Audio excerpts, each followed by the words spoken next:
I am a professional marathon runner, an entrepreneur, and a adult creator of many sorts. I mean, I don't know if you guys want me to give my OnlyFans link, so go for it. Yeah, go for it. So we're not like other running podcasts. We don't have rules. I love that. Love it.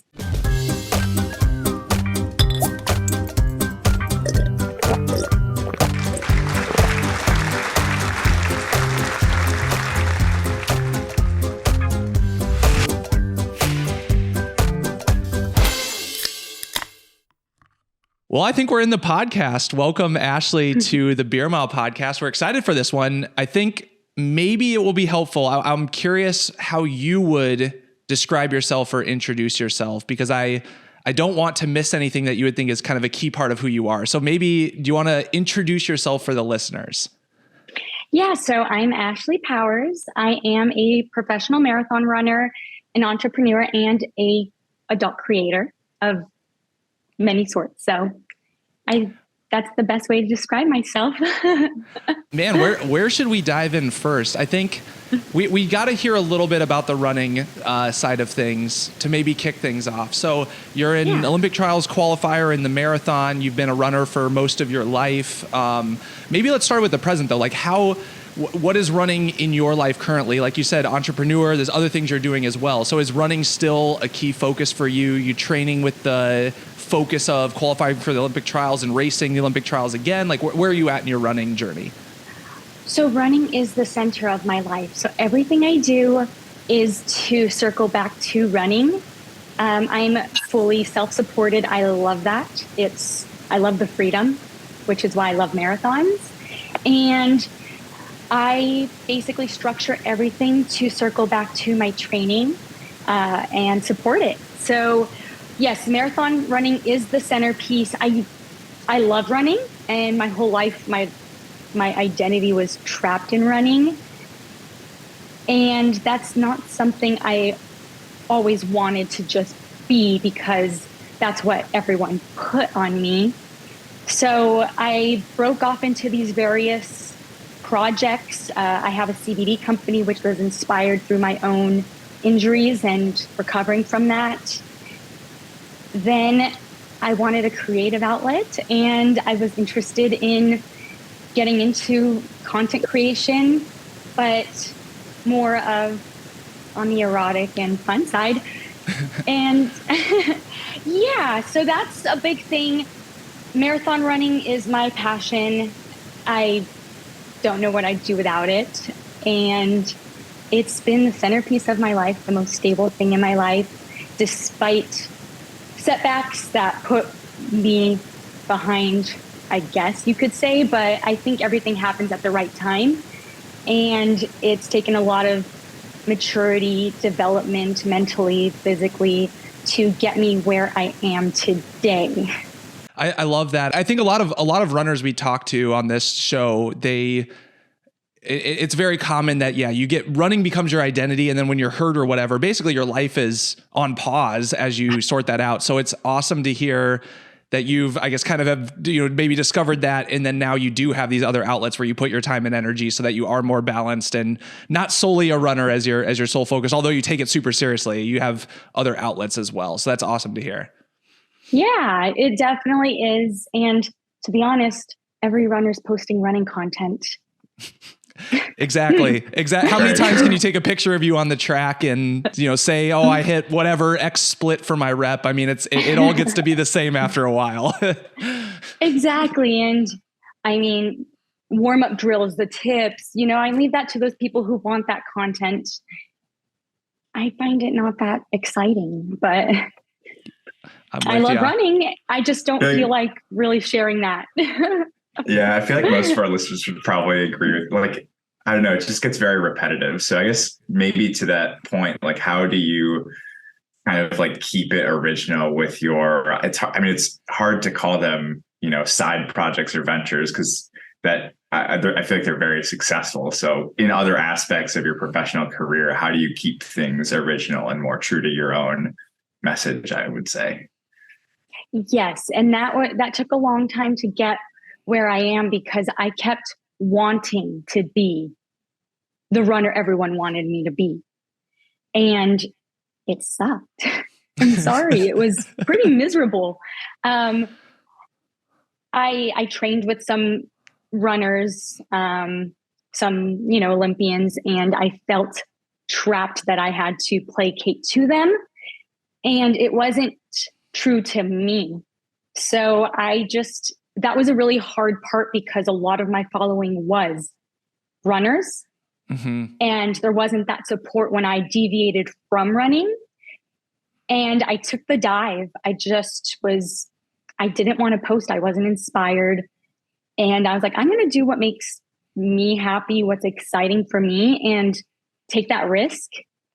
It filtered out people that have no interest in who I am.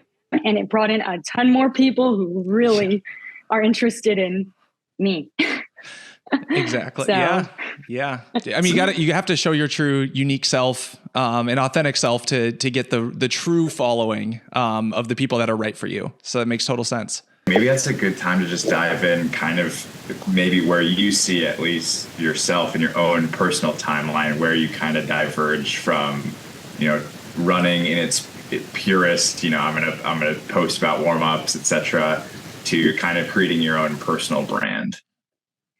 Yeah. So with running, my focus is getting the Olympic standard, not just the qualifier. I know I could get the 237. CIM, I was injured recovering from long COVID and I missed it by 34 seconds due to malfunctions. Yep. So that I wasn't even going to race. My coach and I were just throwing it up in the air and I was like, I forgot to drop out. I already got everything in order. Might as well just go and see what happens. Yeah. Yep. And the funny thing is I've only PR'd injured and with horrible training cycles. So that to me is extremely exciting. After Boston, I sat down. Well, so after Boston, when I finished the race, I was in the pro fields, which was an honor because it was the 50th anniversary of women racing. It was the deepest field in the women's race history. And I was dealing with the injury that I'm recovering from still, but I made sure to toe the line. And after, I had the privilege of speaking with one of the doctors who's very respected. I wish I could remember his name. And he explained what was wrong with my mechanics and told me I need to go see a specialist that can help me with that, because he felt that the way my form was, it was limiting me in the hills. So I took time off from running and decided to completely reset, got a whole team of, support staff, got into this lab and got all buckled up and did a full analysis. Then started working from there on relearning how to run and do things right. So that's kind of where I started fresh. And of course, I went to, every summer I go to Vermont and back east, do a whole little vacation. I have an uncle that lives in Vermont, and there happened to be the Mad River Hash. Mm-hmm. My uncle doesn't know much about running, but he suggested I should do it. And I was coming off a break and I thought, why not? So my coach said, sure, but don't race it. Just get a training run. Well, I end up calling Nike. I end up calling all these things, like places to send me shoes, because I don't have my racers. They wanted me to go down to New York or Boston. Those were the closest locations. So I just got a pair of Podcas and ended up setting the course record. And on that, it was about for the half marathon, it was a 1,200 foot elevation gain. Wow. On dirt. I had not done a single workout. And that actually re-injured my whole leg and put me. Oh no! God. Oh. But it was exciting, and seeing the pride in my uncle, everyone there, was exciting. It was worth it in a way. But of course, when reality hit and I got back into the reality of what I have to do, it was very frustrating.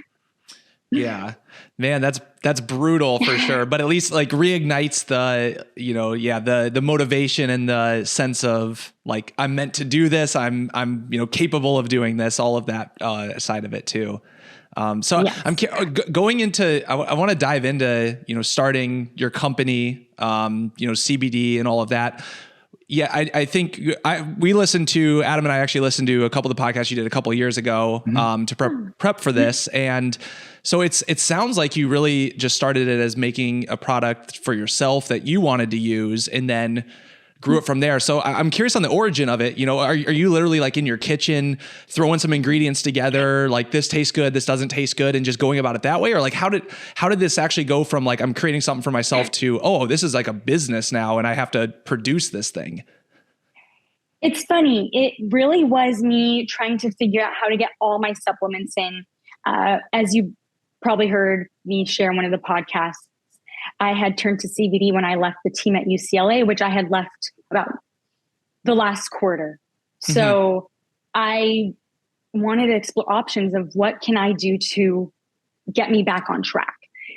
I heard the whispers of CBD and I started taking CBD, started taking collagen, spirulina, and it was so difficult getting all of this. You have a 15-minute window after you're done training to get in your nutrients for maximum absorption. Yep. And I had to figure out a way to get all that because putting in a shake was disgusting. It would, float. I travel for most of my runs and I figured, why don't I make a little bar? So I put together a bar. It was, cut up, made it at home. I really enjoyed it. I started bringing it to people I'd run with. At the time I was working at a corporate office. I brought it there and people wanted to buy it off me. Yeah. And there was a little light bulb that this is something I could do and I can bring attention to CBD, its benefits, and take away the stigma. I'm kind of alternative. I do my thing. And that was one of my projects. So it started with one bar, which was dark chocolate magic. And while I was at that job, I started building the company, branding it with my fiancé, and I designed the packaging, did everything. And then we had that one product for about a year. And then I started going in the kitchen and just mixing things together. And then before I knew it, I had 3 other bars. And I also turned to a salve because that's something I use a lot. So I created a salve, which is pain eraser. And then my tinctures, Calm Me Maybe. Those were real game changers. And I had fun with the names. I love it. Yes. So that was the origin. And then the first store to carry it was this cute country store in Vermont, Warren store. And it kind of went from there. Wow. So you have you have stores, I guess. Yeah. What's your presence like in retail? Like, is it national, specific states? And then I'm curious too, what the balance is, like how much of your business are you doing online versus in those retail locations? After COVID, I went purely online, mostly to keep the pricing affordable. CBD is expensive. The products I use are the highest quality, and it just doesn't make sense for me to sell a bar for $6.99, which is what I would have to do being a smaller business. And when COVID hit, I was actually working on a deal with Air One. I'm not sure if you guys are familiar with Air One. They're from Chicago originally, but they're an LA health store. Then everything shut down and I saw a lot of opportunity with online. So I've turned completely online and it's been the greatest thing doing that. Excellent. And what sort of scale can you share anything on, like, are you still making, how are the bars being made today? Do you have like a manufacturing partner for that, a co-packer? And then, like what sort of scale, like how many bars are we selling a year at this point? How's the business grown over time? So right now the bars are really hard to keep up with because they sell out way too fast. That's a good problem to have. A great problem good to problem. have. And I do have a kitchen. I have a couple staff that makes it. It's in an industrial kitchen that I rent space in. And it's just been so difficult to keep up with production with the demand. So I focus mostly on paint eraser right now and Call Me Maybe, because those I already have made. I have a huge mixer that I put to make. It's really Wow. funny. I have videos of me making paint eraser in this big mixer that heats up. But yes, the wild. bars are amazing. And the biggest thing is having to scale up, finding the time to do that. And I've been talking to manufacturers actually in Chicago. That's where a lot of bar manufacturers are. So yeah. So is that the plan then? Is that the goal to, as I know that would probably take a big investment. Like you'd really be betting on yourself to go that next level of production. But then is that what you want to do? Do you see this thing continuing to grow and being distributed and more widely? And I'm assuming that's in the plans. Yes, that is in the plans. My biggest, I guess my biggest hurdle right now is trust, because it is CBD. Yeah. I want to make sure I find the right person that's not going to affect my reputation. It has my name on it, and I don't want to do anything wrong or a manufacturer cutting corners. The one I've been talking to, they're not turnkey. So I would have to provide everything. How do I know they're not going to use my product for other people to help their margins? Because it's in Chicago. Yep. That's been the biggest obstacle. A place that I want in California. California doesn't like CBD in food.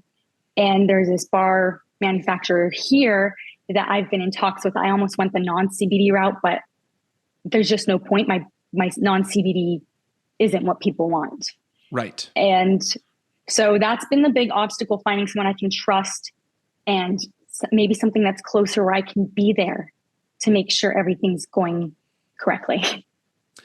Yeah, that's a great point. And I think over the last years, at least my perception, since you started this company, is that CBD is it's way less, stigmatized, like very commonplace. Yeah. It's almost like it went from maybe stigmatized to now the point where everyone kind of like, at least people I'm around, they kind of agree like, yeah, CBD is very helpful. It is, healthy to have it. And so I think you are in a good spot, at least my perspective of like, this is the right, you're in a growing market and if you have a solid product, and now I'm going to buy some and try it, but you have a solid product. I mean, it seems like this is something that really could become something huge. But it totally makes sense on making sure that you trust the partner that you're going to be, telling all your secrets to, basically, and showing them under the hood. Exactly, because I created every single bar. Last thing I need is them helping others. There's so many things. Exactly. And I'm in no rush. I know that it's going to get where I want it to be. It's a matter of time. So yep. I'm happy. I love it. It's my little baby. Yeah. I'm curious around the stigma, like, and I guess like sort of legalities and food safety, et cetera. Like, it's obviously come a far way, CBD specifically. Are there any kind of like holdouts in terms of, like you mentioned, California is not very friendly with like mixing food and CBD. Are there other aspects, whether legal or not, that are still like kind of a pain in the ass today? Yes. The testing is, I think it's great, but when I get my CBD product, it's already tested. It's already tested. That the company I go to is reputable. They're in Colorado. They're one of the biggest CBD suppliers, but then I'm required to test everything all over again. And if I'm making a small batch of the bars, each batch needs to be tested, which only increases the cost. Right. That is something that I find unfortunate, but you just don't know if someone's making their CBD in a garage. I think we're past that point, but when I was entering the market, my company officially started in 2019, but I was preparing all of 2018. There were people trying to sell me CBD from their garage. Yeah. And that's so cowboy, but that's the biggest obstacle. I do think there's a better way to go about it. And it really hurts a lot of smaller CBD brands. Definitely. So it's not just a sample of, like, you're running a line of however many units. There's like a sample. It's every single batch you have to test. Mm-hmm. That's wild. It's yes. Have you measured like how much that impacts your bottom line? Oh, that's got to be a lot. That's part of the reasons I had to, when COVID hit and I went online, because originally when I was smaller, my bars had to sell for $9.99, and I'm a smaller company. Stores want to take 50%. So how am I going to make the money? So there's all these areas where it just wasn't making sense, and I'm not trying to hike up my price, which a lot of CBD companies do that. I want it to be accessible. I'm making a bar and I don't want my bar to be $9. Exactly. For me, $3.99, $3.50, that makes the most sense. But if I'm selling to a store and they're wanting $150, that's not going to do it for me because of the scale I have to produce. So yes, the testing is expensive, and I like to do a full test of everything, because if I'm going to do it, I'm going to do it right and thorough. Yeah. Yeah. Man, that's wild. So, and it's just interesting. So you're in, like, clearly in deep with this business now. You're training for marathons, which is, the toughest of events to train for, because it leaves you pretty fatigued all the time, as well as you're just spending a lot of time out running. So then how do we introduce then, like, on top of that, then you are what's the introduction into creating erotic content too? And then, like, I want to know more, like, what your typical day makeup is. How do you split your time? Is it like I wake up and I run, and then it's X hours on CBD, and I just want to unpack your day a little bit more, because you are doing a lot. I think your site said you even do you do some coaching too? I thought that your site maybe said that. So, like, yes. Wow. I love keeping my calendar full. The coaching is definitely something so I used to do in person. I completely switched to virtual because during my Boston buildup, I run with my clients. Okay. Yeah. And that was making what was supposed to be 90-mile weeks, which was a high for me. I'm a low mileage runner. For Chicago, my debut, I ran like 60, 70 miles. Wow. Yeah. Yep. And so for me, moving up to 90, and then I had started my coaching in person, I was doing 110-mile weeks, and that caused IT ban. I still have certain people that I do in person because they've been with me since the beginning of that, but I've switched to virtual. And that was something that I started just to supplement my whole brand, to make it more of a wellness centered. And it's remained a passion project. I love helping others. I love inspiring, and it's just fulfilling. Yeah, definitely. So a typical day for me is jam-packed. I do have a team when it comes to my content creation, that side of the business. I have a production team. I have hair and makeup. I go pretty deep. My fiancé is a film director. He's done some incredible features and worked with well-known stars. So we do things very different from what people expect. Right. Yeah. Okay. It's an art form. So for me, it's an art form, and we do a full production. We shoot with Red cameras, if you're familiar with Red. I actually am. And we're I'm a little bit of a film nerd. But so that I can geek out about that a little bit. That's impressive. Okay. Yes. So he's maybe you've known his movies. We could talk about that later. But so I have a lot of that in the support side. That helps where I'm up in the morning and I'll go for my run, or I'll run. People that see my Strava, I have to be honest, or I'll be running at 3 a.m.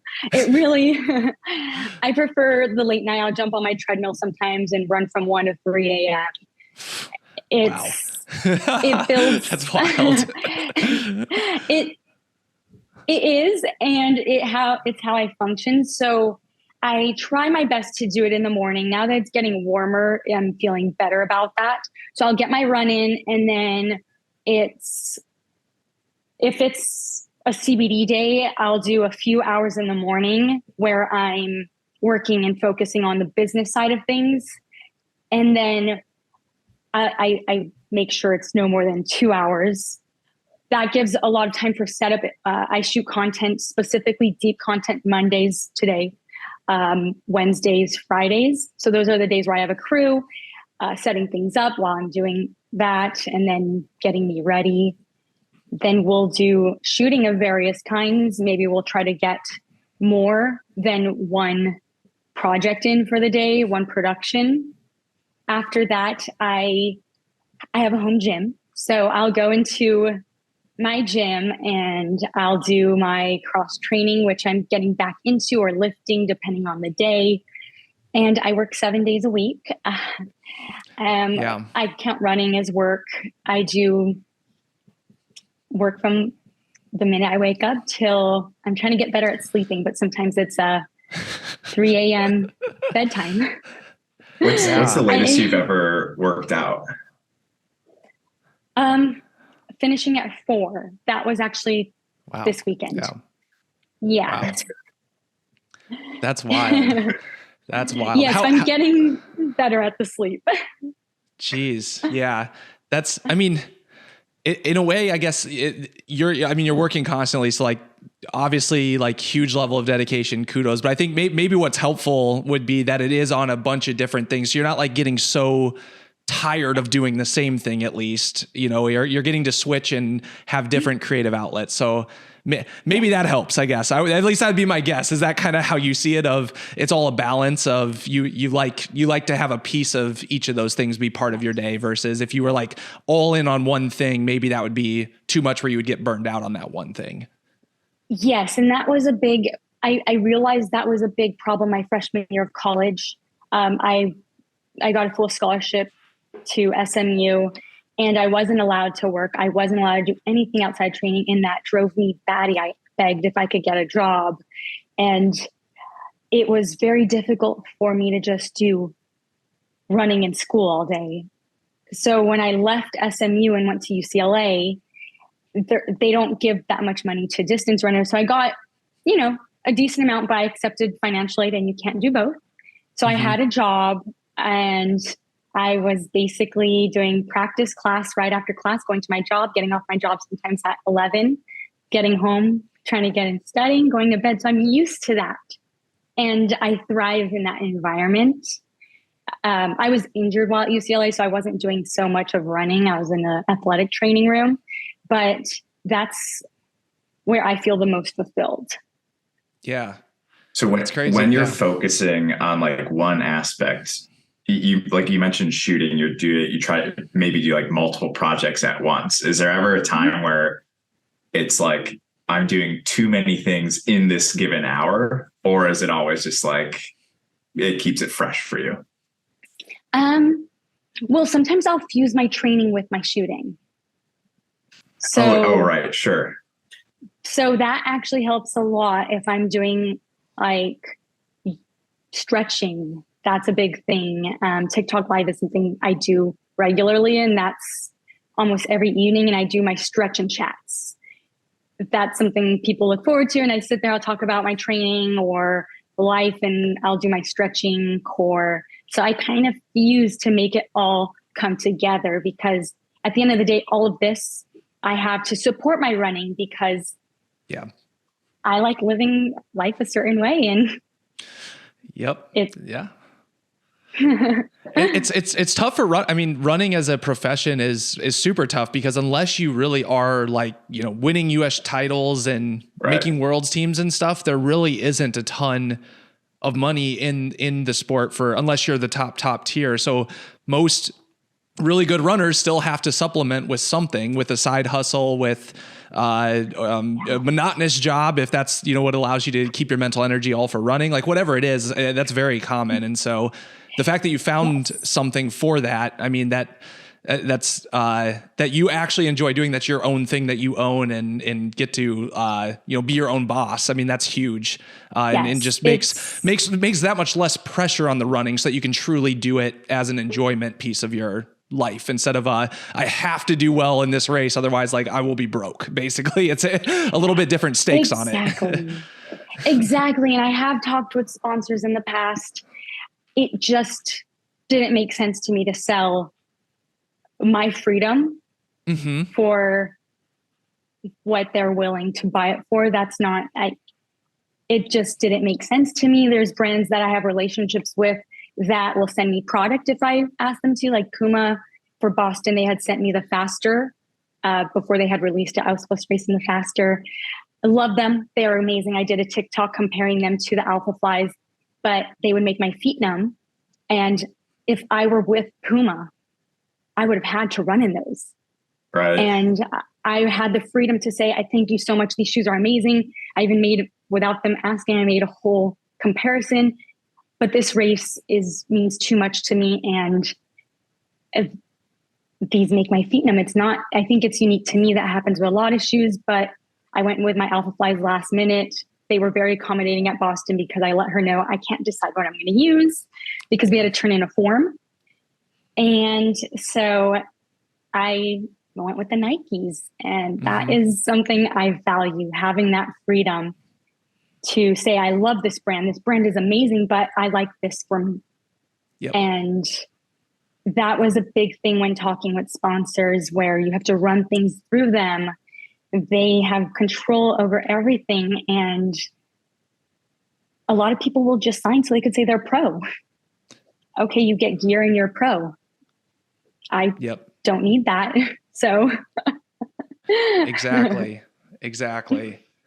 So now I'm wondering, you, with all the different kind of things you have going on, like, where do you see, like, what are maybe some of your goals, or like, where do you see yourself in, 5 years from now or 10 years from now? Like, where do you see like the most success potentially coming? Like, is it on the content side? Is it the CBD company? Like, or is it still just a combination of, you want to have them all still going, a decade from now? Well, I do believe that the CBD has the ability to be self-sufficient, hire general manager. So that's not going anywhere. For me, I love the content. I don't know if 10 years from now, I'll still be doing that, because I get other opportunities all the time. I've kind of explored modeling. I was supposed to do a shoot with Aloe, and then they saw my content, and that wasn't very them. Oh, really? It didn't okay. jive with their brand. Really? Because they were marketing to the whole country, and the Midwest is probably not. And I'm like, half of my supporters are from the Midwest. And that's the thing. Like, I mean, cause we talked about CBD, the stigma around it and how that's gone over time. I mean, it seems like you're just a person who's willing to just like take something head on, cause even on the content side, it's that same thing of, there's a stigma around it, but it's like, why? Because like, clearly there's demand for it. So like, why is there the stigma around it? And it's just, it's one of those things that I think needs to evolve, and like have people like yourself that actually push people's boundaries, and like, not everything needs to be taboo and like hush hush, So it's because I'm profiting. That's the problem. Yeah. If you go on the body issue for Sports Illustrated, it's amazing. Right. Exactly. If I'm doing a similar thing, but I'm making money off it, how dare I? But Sports Illustrated is making a lot of money, and the girls going on there probably aren't getting that much for it, because it's a promo opportunity. And that's where I find it very interesting.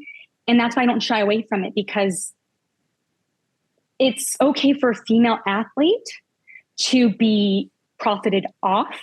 There's the sexiest athlete forums. There's all these things about how beautiful athletes are, but the minute they want to profit on it themselves, shame on them. Right. Right. Yeah. So if Emma Coburn started an OnlyFans tomorrow, the world would be like up in arms about it. Yeah. But she was on The Body Issue, and that was a beautiful issue.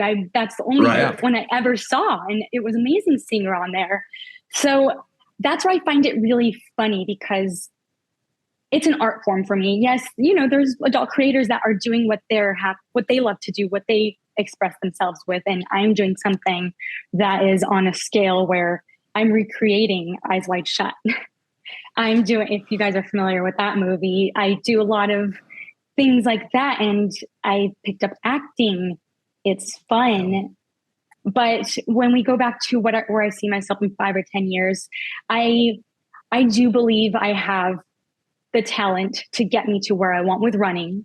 I have my eyes. I'm trying to get the standard for this Olympics. That's a personal thing. My biggest goal is because 2028 is in Los Angeles, I want to be a contender there. I do believe I have what it takes. I've done it before. And my freshman year of college, I was the number 1 freshman in the country. I'm not sure if you guys looked at my running stats, but that was no mistake.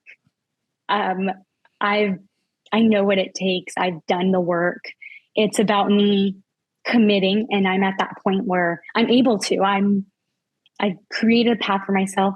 My fans support me, so I get to put those resources to get me where I want to be. And the biggest thing has been staying healthy, and I've been attacking that. Yeah, absolutely. Absolutely. I mean, I think a lot of runners would absolutely kill to be in the position you're in, because you have set up that part of your life that, like you said, there is a way to take what you've built there and almost, through like a general manager, through others, you've built the system there. So like it's there to support you. And then you can, when you want to, shift your focus onto running and know that you're still going to have those items to go back to. They're still going to grow. And you're going to have that part of your life too. So I think that's a headspace that is good to be in versus what some other of the competitors would be in, of like, this is do or die. Like, my life is all hinged on this, and that a level of pressure and stress just can eat away at you quite quickly. And I was there at one point. It was actually Ali Kiefer who changed it for me. I did the circuit, the USATF circuit, and we were at one of the races. And, I don't really follow her career now. She's more of a person I'd hang out with at those events. Yeah. She had told me that the greatest thing for her had been going unsponsored and supporting her own running. And that's, for her, she can thrive mentally. That spoke so much to me, because during that period, I was talking with sponsors, and they were telling me what I need to do. And it put so much pressure on me, versus now I get to choose when I want to race. I get to do what I want. And I'm thriving with even having setbacks. So that's, that took a lot off. I'm running because I loved it. I love competing, and I just want to get back to where I know I'm supposed to be based on what I have accomplished. Definitely. Yeah. And with the marathon too, so many runners right now are proving that you can be great at the marathon into your late 30s, 40 years old even. And especially someone like yourself who hasn't been doing 100 miles a week every single year. You do have, I think you have a lot more longevity there, and plenty of years to continue to get faster. So that's awesome it's going to be fun to watch. Excited to see that piece of it. So, yeah. So I want to know now a little bit more now on you mentioned your fiance on the film side and whatnot. Like, I'm curious. Yeah. How did you two, I don't know, maybe even if you want to, like, how did you two meet, and like, how did you decide to like work together also on this creative side? And he's dedicating time to you for that piece of it as well. Like, how did that all start? Well, it's very, very funny. I actually worked for him when I was in college, and it was completely platonic. I was nannying for his family. And when I had I actually was very close with his wife, who's a very well-known actress. And when I had graduated college, I had to move back to Newport. That's where my team is. I wanted to be with my team, and I just wanted time to focus on training, which would have meant I don't have money. Right. So when I had left, I started my new life. And then I guess several months later, they separated, and she actually asked me to help her move out. And last minute, she asked if I could help him watch their son. And a friendship developed there because I always saw him differently. I was a little afraid of him. Mm-hmm. So seeing this tender, nice person, I started helping on weekends to make extra money in his office. And over time, that developed into more than just a friendship. So that's where that started about a little over 6 years ago. And he's been in the film business for a long time. He did a lot of commercials as well. And those were the areas that I was learning in the background as we were together. And he really did believe in me when not many people did. So my coach and him have always been my backbone. And that's where that drive to continue with running and go after it. And it took many years, but I started seeing the progress coming again. So that's where we kind of were. Then Ashlee Powers came to be. And I always had an interest in more of adult stuff. Yeah. I don't know. You just have that. It's cool.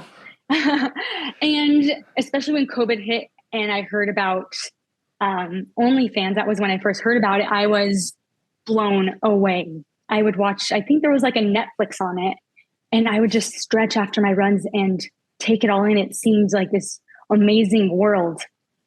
Well, he has a house that is rented out to someone who does OnlyFans parties. And I was introduced to some massive creators in that world.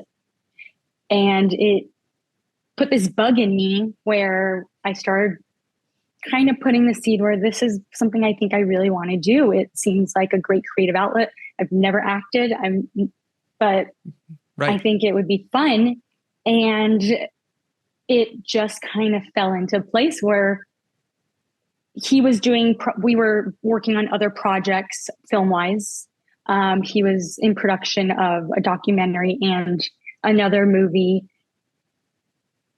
Things just started moving in that direction, and we started having fun with creating these videos, and some are very much tongue-in-cheek.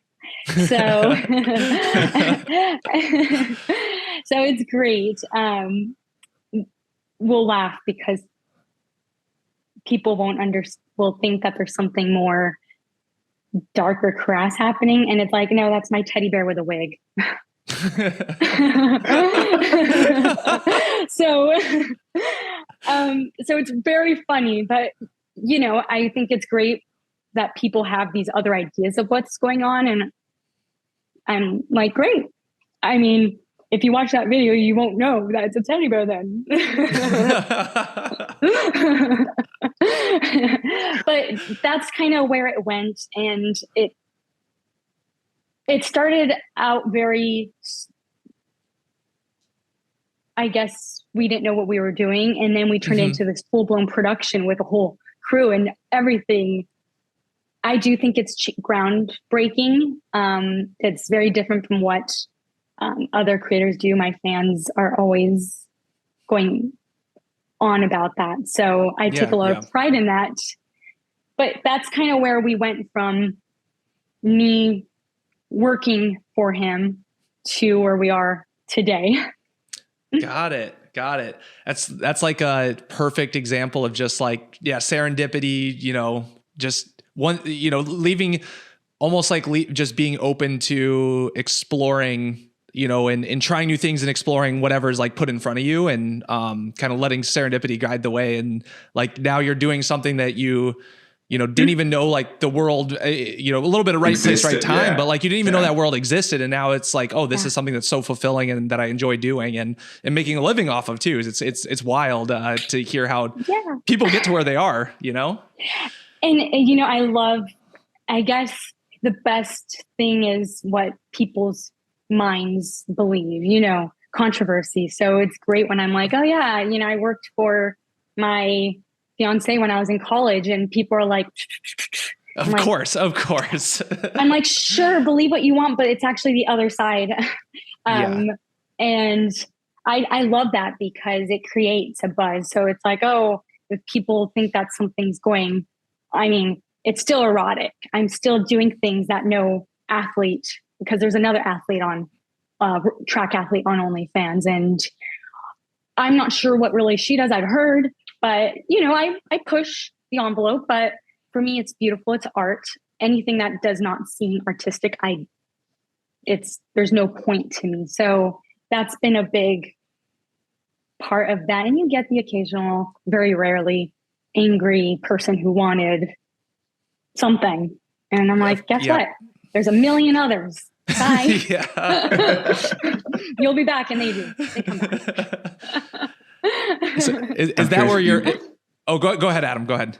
You mentioned pushback from Aloe. Have you had any other pushbacks from brand collaborations because of any of the... even I could see, once upon a time working with CBD could be considered controversial, but have you had any other pushback from brands?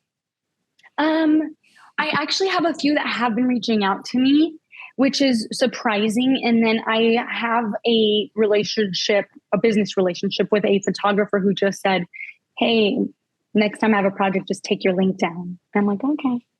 So I haven't really experienced any more of that. With Aloe, it was kind of a shock, but it was really their loss. Yeah, well, so it's almost like you, once you get to be so big, I feel like then it's like those brands will just take it for what it is and like not be particular about like this, that, or the other about your personal brand because it is the whole brand, so to speak. Exactly.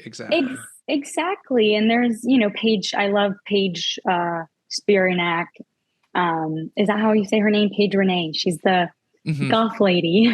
I love her. And like, she's doing great things and it doesn't affect her ability. She has only Paige now and stuff like that. So I know times will catch up and I like being the person that paves the way. Absolutely. Are there other aspects of like your personal identity that have yet to kind of make it into this like public persona that is Ashlee Powers that may be in the next couple of years? Ooh, what do you mean by that? Like if there's, because I feel like you have this innate ability to just turn things that you just enjoy doing day to day into like something that can be monetized and something that's part of your public facing brand. Are there things that you find yourself doing that you're like, oh, actually, like I should make a video about doing this, or I should productize it or monetize it in some separate area that you haven't before? Yes, I really am interested in YouTube, and those are things that I want to kind of break into. But honestly, my biggest goal, aside from my running goals, is to buy properties. I'm really into mobile home parks. And that's really the end goal, is buying mobile home parks and getting to train and enjoy life. Man. God, you got everything. You're like manufacturing food to content creation to now real estate. Okay. This is great. It's weird.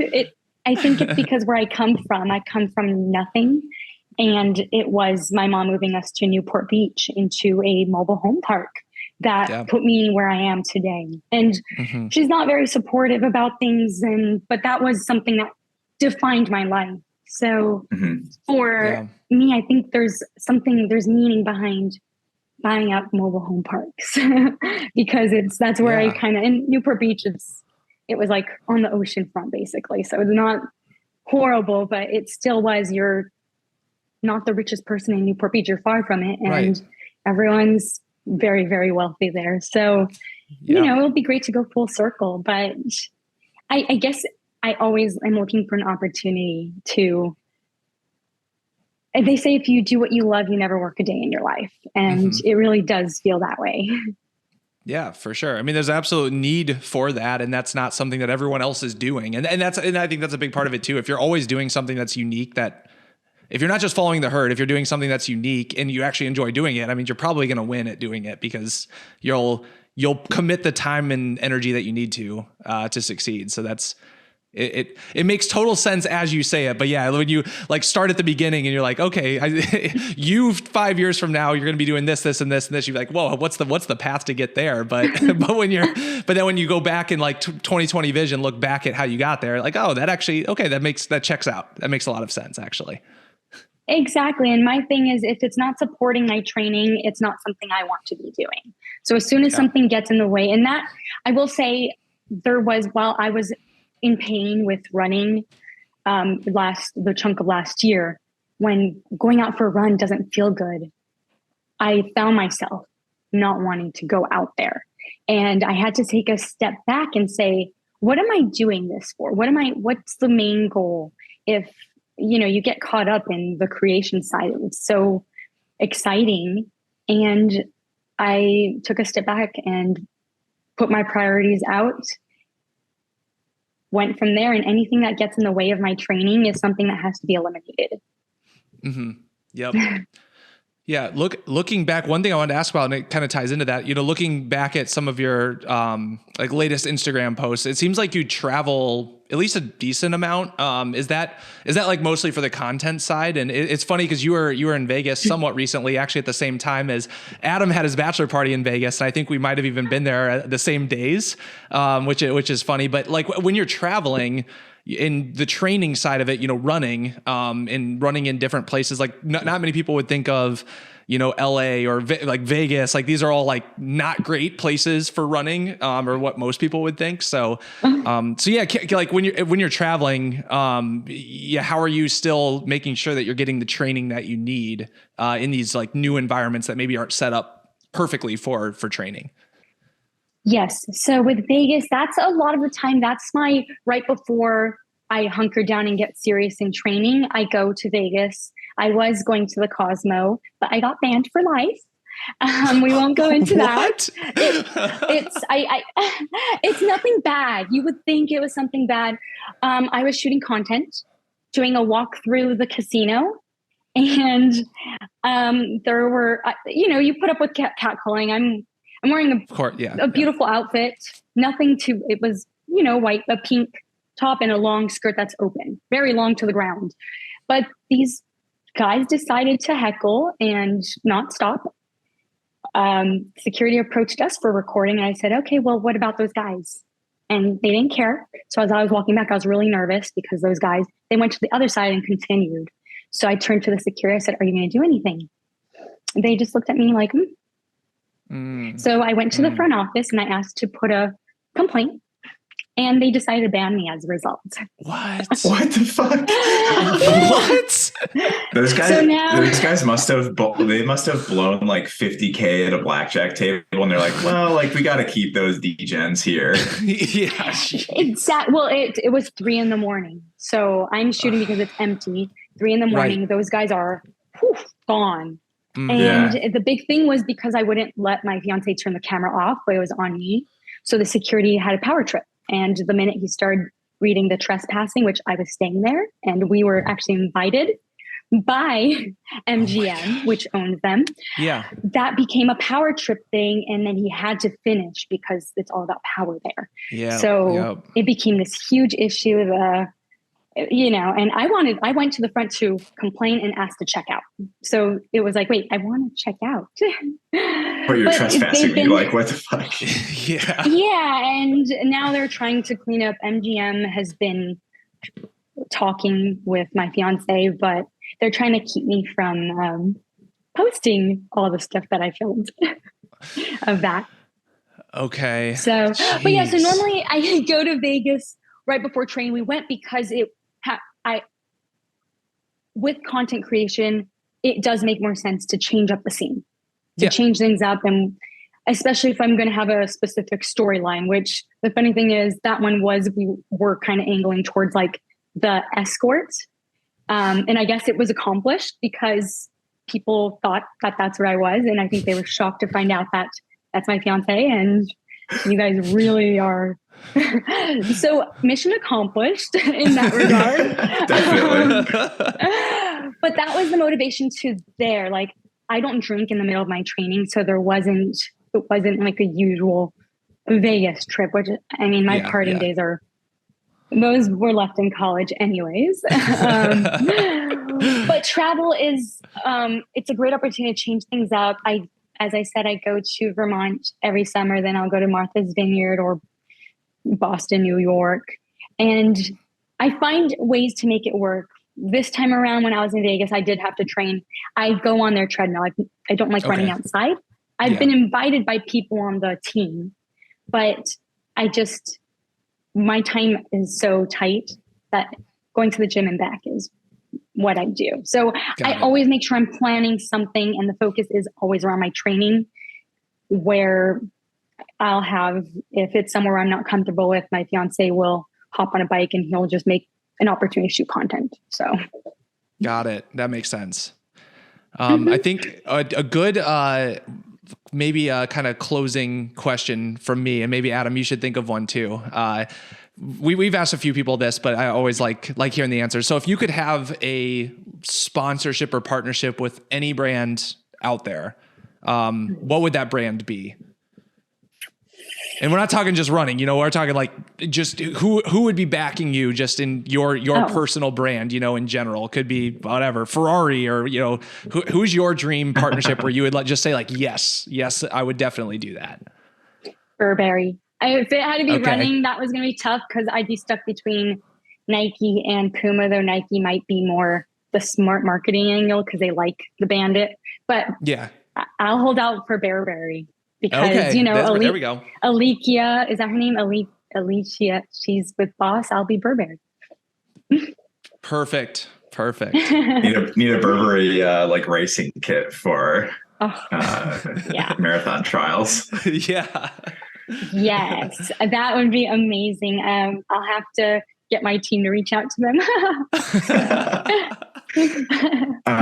So as somebody who has had, you've dealt with injury, especially in college, if you could go back to maybe like as you're transferring from SMU to UCLA, what advice would you give yourself then, knowing obviously what you know now?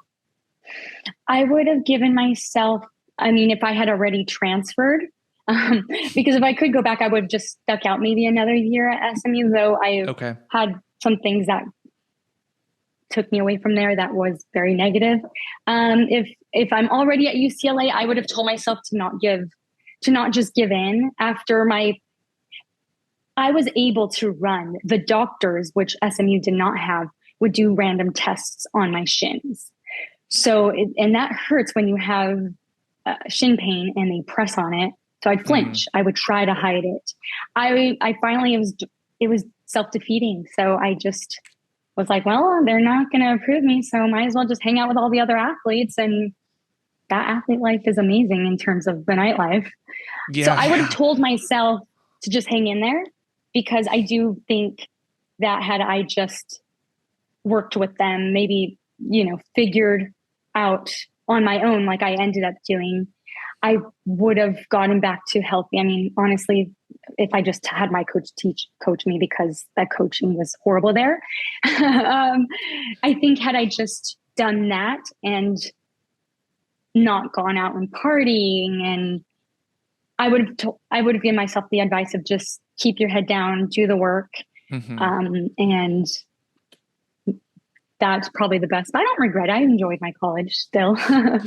Definitely. Yeah, I was going to say, there's always like, you look back, there's always things you're like, oh, I should have done that differently. But then at the same time, it's like, you got to where you are now because you learned those lessons along the way too. So it's kind of like a little bit of both of those sides. Yeah. And I don't think I'd be here today had I had my successful college running career that I was all having my freshman year. I don't think I'd be running today. Exactly. Awesome. Well, don't want to steal any more of your time. I know you're a very busy person. So how about we got to close out though. You plug your different places to go. Where should people find you? Yes. So you can find me on Instagram, gogo.powers. That's in there. There's links for the other stuff. I have another Instagram. It's X Malibu Barbie X. That's my OnlyFans at Barbie Roberts. So yeah, you can check those out. I have the links there. And I don't know if you guys want me to give my OnlyFans link. So go for it. Yeah, go for it. We'll put it in the description too. Like I said, this podcast is no rules. People listen to us because we're not like other running podcasts. We don't have rules. I love that. Love it. So my OnlyFans is onlyfans.com/xmalibubarbiex. So you guys can find me there, and it's a fun time. Awesome. Well, honestly, there was listening to those couple. I've mentioned listening to those couple podcasts that you did a couple of years ago. But I was not expecting us to get into all you've done so much since that time that you did the podcast as well. Yeah. So it's been fun to unpack all of it, and just, we might have to do a follow-up at some point, because I think I could just keep going on and on and on, but we won't take any more of your time today. Yeah, no, I'd love to come back. There's always something new happening. That's why I'm always on the go. Yeah, I was gonna say you'll have 2 or 3 more companies by the time we talk to you next time. So we'll have to learn about those next. There are. So I do have some. Oh gosh, thank you guys so much. I appreciated jumping on here and you guys letting me just be me and talk. Of course, no, pleasure's all ours. Thank you guys.